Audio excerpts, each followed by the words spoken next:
સૌથી પહેલાં તો આ ફિલ્મમાં ગુજુભાઈ રિલીઝ એની પહેલાં મેં સાઇન કરી હતી આ ફિલ્મ, અને ફિલ્મની અંદર એક જુદી રીતનું પાત્ર ભજવવાનો એક મને મોકો મળી રહ્યો હતો, એટલે મેં કર્યો છે કે એટલે બકુલ બુચના પાત્ર કરતાં કંઈક જુદું હું આપી શકું ઓડિયન્સને. પ્લસ સ્ટોરી જે ટાઇટલ તમને લોકોને ખબર છે, જે ટ્રેલરમાં તમે જે રીતનું જોયું, સ્ટોરી એક ઇન્ટરવ્યુની એકબીજાની અંદર સતત ગૂંથાયેલી છે ને એક લોચા લબાચા સાથેની મજા આવે એવી સ્ટોરી છે, સિચ્યુએશનલ કોમેડી છે. એટલે એક જે હજી સુધી આવી નથી ને એક નવી સ્ટોરી આવી રહી હતી, તો એ કરવા માટેનું એક કીધું કે ચલો લેટ્સ ટ્રાય કે આ વસ્તુ એક કરીએ આની અંદર. ના, આમાં એવું કંઈ જ નથી કે કંઈ શીખવવા માટેનું કે એવો કોઈ જ આની પાછળનો આશય નથી. આ એક ફક્ત એક કોમેડી છે, out and out situational comedy youth સાથેની છે, અને લોકોને મજા આવશે એવી અમને આશા છે, કારણ કે અમે અમારું 100% આપ્યું છે. નાઉ લેટ્સ સી કે ઓડિયન્સ કેટલું સ્વીકારે છે અમને.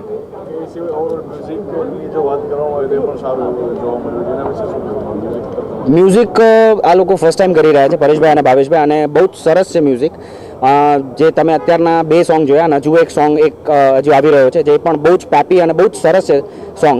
એટલે મ્યુઝિક જેમ કહેવાય છે કે બહુ મોટું ભાગ ભજવે છે તમારી ફિલ્મની અંદર, એ આ ફિલ્મની અંદર પણ તમને દેખાશે. સોંગ લોકોના મોઢે ચડી જશે તરત જ, એવું લાગે છે અમને લોકોને.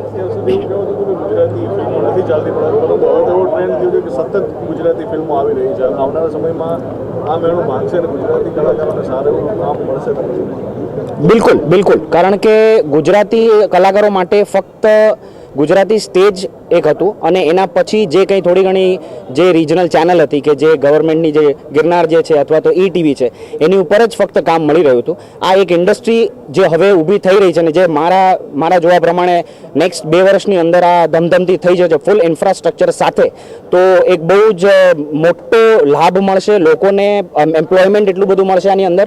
અને જે લોકો હિન્દી સિરિયલોમાં નાના મોટા રોલ કરતા હોય ત્યાં ફાંફા મારતા હોય છે, એના બદલે પોતાની માતૃભાષા જે લોકોને આવડે છે, જેમાં એ લોકોની હતોટી છે સારી એવી, એના માટે લોકોને અહીંયા આગળ બહુ સારો બ્રેક મળશે. જે રાઇટરો હિન્દીમાં જઈને કંઈક ન કામ મળતા સ્ટ્રગલ કરતા હોય છે, એ અહીંયા આગળ વ્યવસ્થિત રીતના એક સ્ટોરી રાઇટરો કે ડાયલોગ રાઇટરો બની શકશે અહીંયા.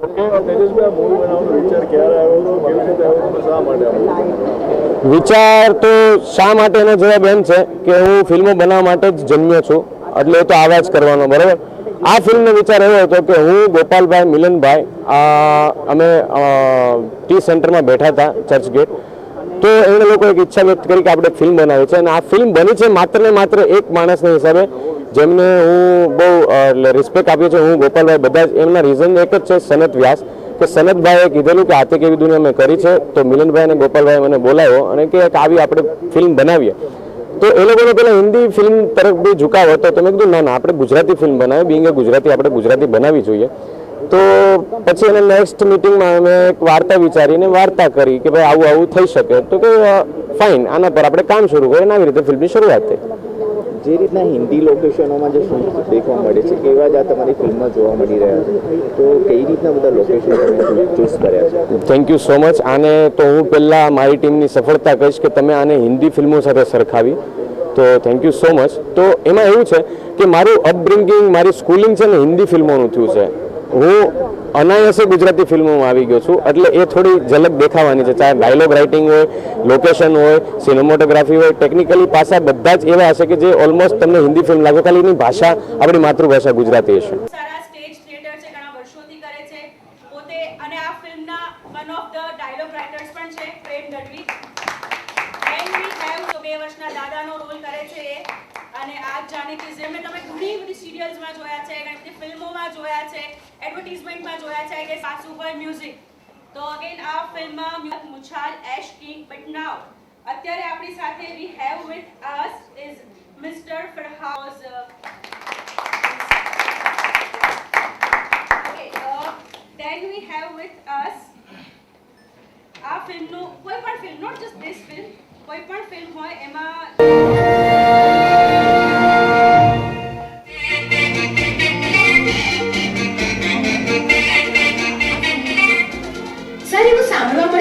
હોલીવુડની ફિલ્મ પણ કરવાના છો?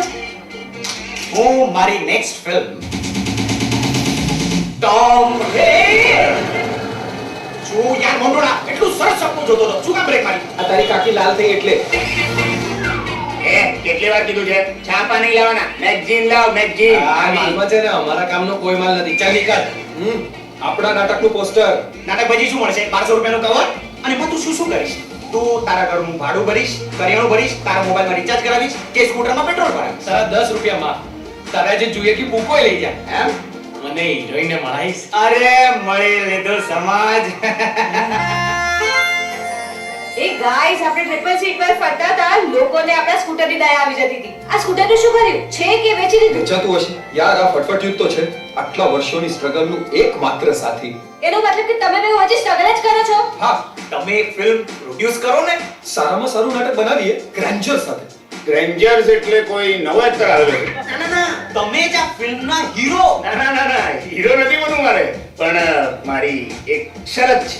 શરત એ છે કે આ ફિલ્મમાં જે હિરોઈન બને ને એને મારી સાથે લગ્ન કરવા. હા, લગન. અરે કહેવાનું થોડી હોય, એ તો શું દુનિયામાં છે મોટા મોટા શું તમે મારા માટે સંતોષી માનું વ્રત રાખ્યું? અરે સંતોષી માનું નહીં, કરવા ચોથનું વ્રત. અને ગુજરાતમાં કરવા ચોથ ના હોય. તમે સીની પથારી ફેરવો છો યાર. આ તમારી દીકરી છે, આમ આમ આમ આમ કરીને પપ્પાની જે બોલાવો છો યાર એને. તો બીજું કોણ?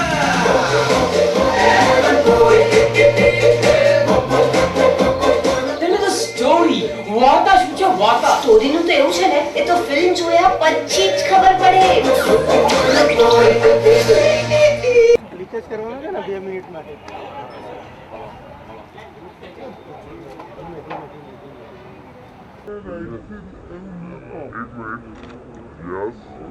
Yes, ma'am.